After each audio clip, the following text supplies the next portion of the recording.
तिवारी जी शब्दों के नए नए मायने गढ़े जा रहे हैं, बोलना पड़ता है नोटी मत बोलिए एक दूसरे को।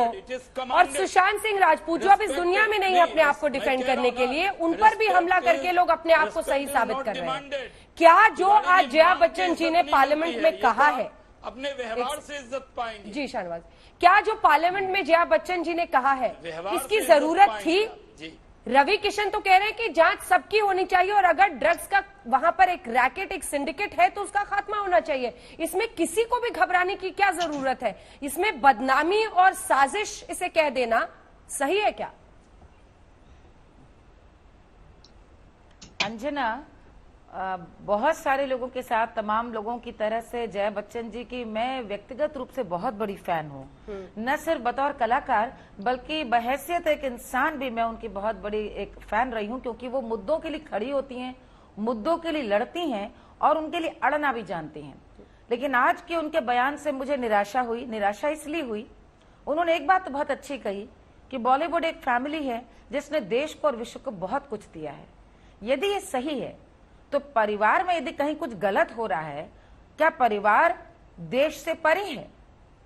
देश सर्वोपरि है, बॉलीवुड देश का हिस्सा है और वहां पर यदि कुछ लोगों पर आरोप लग रहे हैं, यदि वहां पर सफाई हो रही है, यदि स्वच्छता अभियान के तहत देश में इलीगल ड्रग्स उसकी यदि जांच पड़ताल हो रही है, तो इसको बॉलीवुड पर्सनल अटैक क्यों ले रहा है? इसको जया जी ने ऐसा क्यों समझा कि ये बॉलीवुड के ऊपर आक्रमण हो रहा है? अंजना, इस तरह से तो यदि नेताओं के ऊपर फिल्म बनाने वाले, क्या सारे नेता खराब हैं? फिल्में बनती हैं जिनमें सारे करप्ट अधिकारी या म्युनिसिपल कॉर्पोरेशन में करप्ट अफसर दिखाए जाते हैं, तो क्या सारे अधिकारी करप्ट हैं? ड्रग्स पे बॉलीवुड ने सबसे ज्यादा फिल्में बनाई, चाहे फैशन हो, चाहे डॉन हो, कंपनी हो, हीरोइन हो।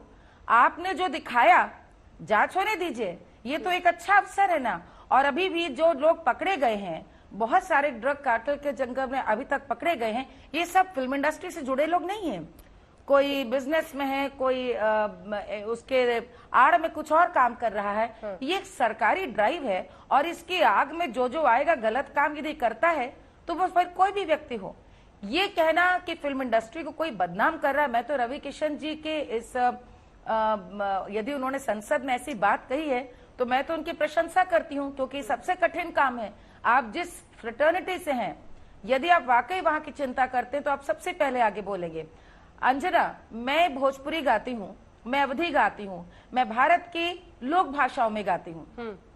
मुझे आज से 10-15 वर्ष पूर्व जब मैं भोजपुरी में गीत गाती थी तो प्रायः पहला सवाल मुझसे पत्रकार बंधु यही पूछते थे कि भोजपुरी में अश्लीलता हटाने के लिए आप क्या कर रही हैं? और भोजपुरी में द्विअर्थी गीत गाए जाते हैं, इसके लिए आप लोग क्या कर रही हैं? तो मैं उनको हमेशा जवाब देती थी कि देखिए, नारे से नहीं, खुद एक बड़ी लकीर सामने खींचनी चाहिए और मैं वही काम कर रही हूँ। लेकिन यदि कोई मुझसे सवाल पूछता है, इसका अर्थ बिल्कुल ये भी नहीं है कि उस सारी गायिकाओं का अपमान कर रहा है। यदि आप वाकई अपने परिवार से, अपने बॉलीवुड को परिवार समझते हो, मैंने भी फिल्म में गाने गाए हैं तो मैं भी बॉलीवुड को परिवार समझती हूँ और मैं मानती हूँ और जानती हूँ कि इसमें 70-80% लोगों का ड्रग से कोई लेना देना नहीं। लेकिन यदि 20%, 10% हैं तो क्यों नहीं उनके ऊपर कार्रवाई हो? ये बड़ी अजीब बात है कि उड़ता पंजाब बनाए तो पंजाब में ड्रग्स के नाम पर, नहीं, एक मिनट अंजना, उड़ता पंजाब आप बनाए तो पंजाब के नाम पर आपने दुनिया में फैला दिया कि पंजाब में ड्रग इज अ प्रॉब्लम। और मुंबई में जब प्रूफ सामने आ रहे हैं, नाम सामने आ रहे, तो आप जांच के खिलाफ कह रहे हैं नहीं, ये तो भाई पूरे परिवार को बदनाम करना है। ये क्यों? बिल्कुल, इसमें परिवार क्या, और इसमें एक आदमी, इसमें महाराष्ट्र, पंजाब, उत्तर प्रदेश की बात ही नहीं। बिल्कुल रिया डिसूजा, ये सवाल मैं आपके पास लेकर आना चाहती हूँ। सभी के लिए बराबर, क्योंकि एनसीबी जिन ड्रग पेडलर्स को पकड़ रहा है और बॉलीवुड से नाम जुड़ रहे हैं, ये काल्पनिक लोग नहीं है किसी स्क्रिप्ट की तरह। बॉलीवुड भी तो अनेकों फिल्में बनाती है, जैसे उन्होंने कहा उड़ता पंजाब। हर फिल्म में पुलिस वाला क्राइम होने के बाद सायरन बजाता हुआ पहुंचता है, भ्रष्ट है, नेता भ्रष्ट है।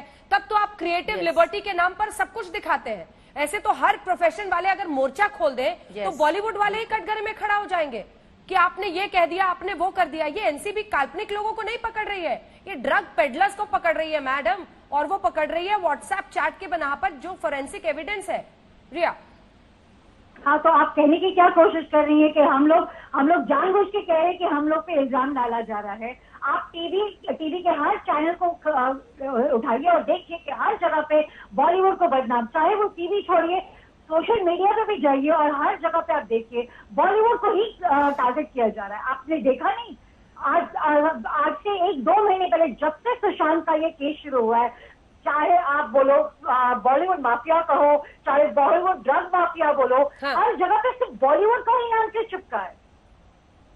क्या प्रॉब्लम है इसमें? अगर बॉलीवुड के स्टार्स हैं, उनका नाम सामने आ रहा है तो क्या प्रॉब्लम है? बॉलीवुड क्या का कह दें हम? स्टार है, क्या ये कहें उनको? जरूरी नहीं है, जरूरी क्या नहीं बोले कि उनको? हर कोई बॉलीवुड में एक ही समान ये कौन हो। कह रहा है? ये तो आप लिए बैठी है ना, ये तो आप माने बैठी है। कॉन्ट्रेडिक्ट कह रही हैं, आप खुद ही कह रही है बॉलीवुड के नाम सामने आ रहे, और जब आपको कह रही है एक अरे तो बॉलीवुड के नाम सामने आ रहे हैं ना, आप ही बताइए। फिल्म इंडस्ट्री कह दूं, मुंबई फिल्म इंडस्ट्री कह दूं, कोई दूसरा नाम ले दूं, लेकिन ये उसी इंडस्ट्री से जुड़े लोग हैं ना। आप उस बंदे का नाम लेगा ना, आप थोड़ी ना उसकी वजह से उसके पूरे प्रोफेशन या पूरे फैटर्निटी को गाली देंगी।